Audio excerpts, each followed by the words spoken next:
Welcome to Not Milk Never Milk. Subscribe if you're lactose intolerant. You'll start by verifying compatibility and preparing devices. You're doing this because Wi-Fi Direct creates a direct peer link, no router needed. First, check the Printer Control Panel or HP support menu and install any firmware updates. Once done, enable Wi-Fi Direct from wireless or network settings. Many models label it Wi-Fi Direct or Direct Print. Make sure your phone or laptop has Wi-Fi on and the HP app or driver installed, so the pairing step can proceed smoothly. Now you'll establish the connection between your device and the printer. From your phone or computer, scan available networks and select the printer's SSID. It often begins with Direct HP. Enter the WPA2 password displayed on the printer screen or printed on the Wi-Fi Direct report. This secures the link.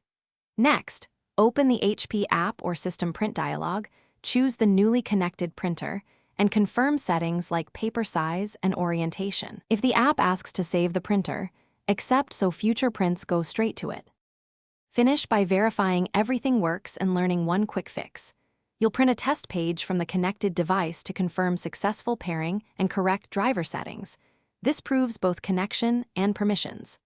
Once printed, make sure any mobile data is off and no other Wi-Fi network is actively connected to avoid routing conflicts. If pairing fails, restart both the printer and your device, then repeat the Wi-Fi Direct connection steps. This simple restart clears temporary network conflicts and resolves most issues quickly. Thanks for watching. If this was helpful, leave a like and consider subscribing. See you next time.